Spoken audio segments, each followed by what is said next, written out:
in 1921, William Alloway, who was a very prominent banker in our city, made a gift of $100,000 to create the foundation. So it was a very significant kind of gift.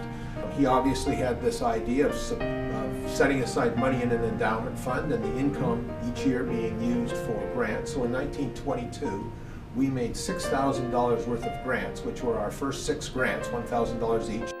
But I always take the view that probably just as important as Alloway's gift in 1921 was the second gift that came in 1924 when we got a gift, which I still have the envelope for, $15, 3 gold coins worth $15, and the only thing on that envelope says the widow's mite. And I think that the second gift validates the whole idea. It really changed us from a private foundation to a community foundation.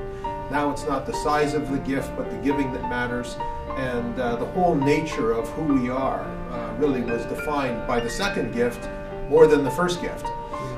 So my sense of what a community foundation is in this country is defined by the idea of all the community pooling its resources and creating a capacity to make each of our communities across the country a little bit better. We wanted to have a set of instruments for people to express their philanthropy in Quebec City. But at the time, we wanted to move away from the traditional way of doing community work, church-based and all that, and look into something that was literally unknown in French in Quebec. It's not easy. We have to work hard. We have to talk about philanthropy, so that's why we organize conferences and lectures and presentations and workshops about philanthropy.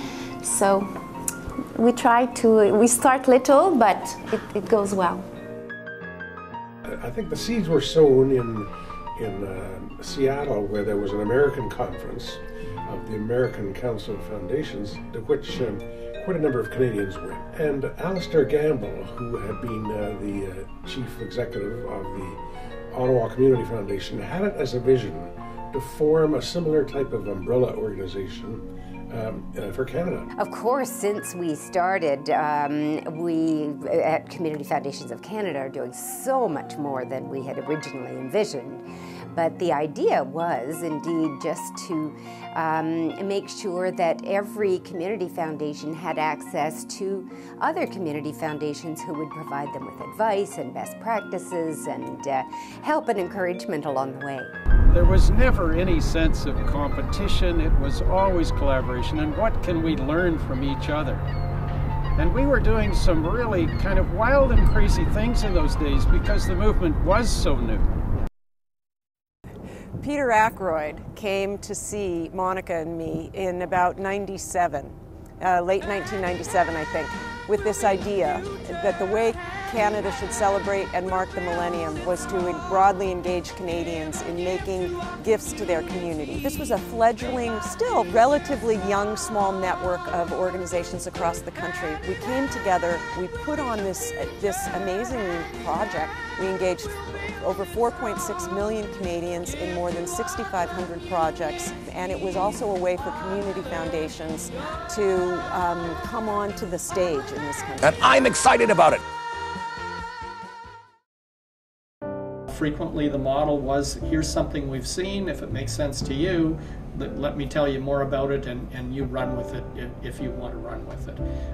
A really good example of that is Vital Signs, which started in Toronto and ran for a number of years in Toronto and really took root. And then nationally people recognized, hey, this is very interesting. But once we got involved doing Vital Signs, it didn't take us very long to say, my goodness, this is what the community is telling us. What are we doing about those things? So it's made us become far more proactive and more engaged out there in the community. In Brazil, we have mostly corporate foundations and very, very few community foundations. And what is interesting is that these community foundations are basically inspired by the Canadian Community Foundation movement.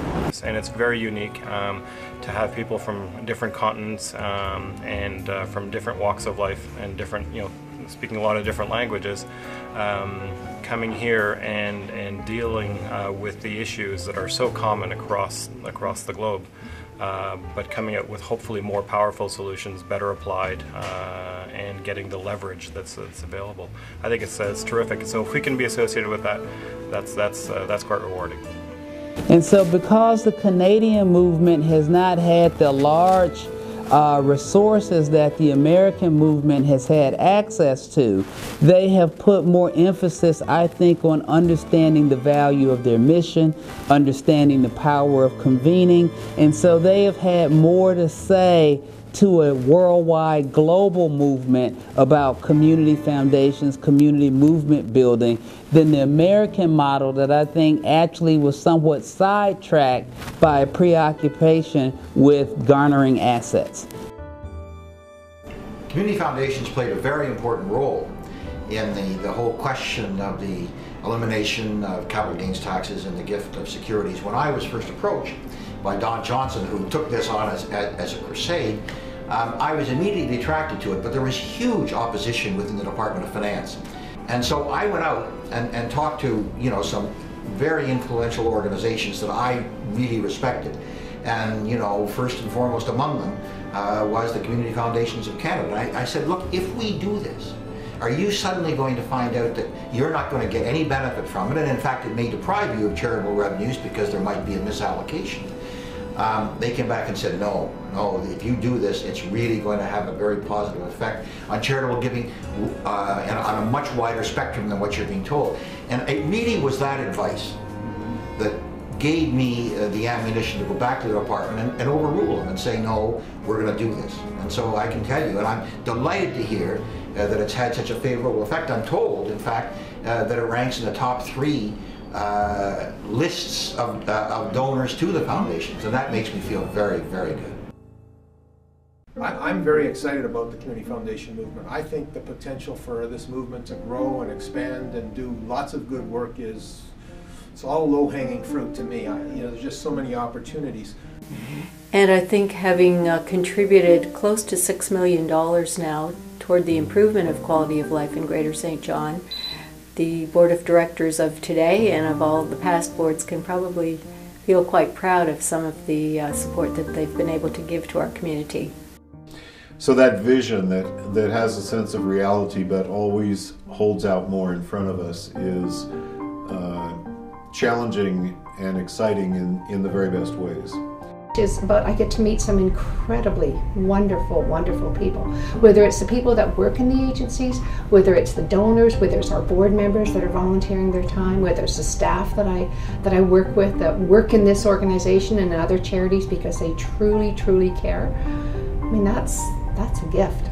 And that's been the journey. That's been the great part of the journey for me, is to move along, to expand both our understanding of what's possible right now and our vision for what's possible in the future.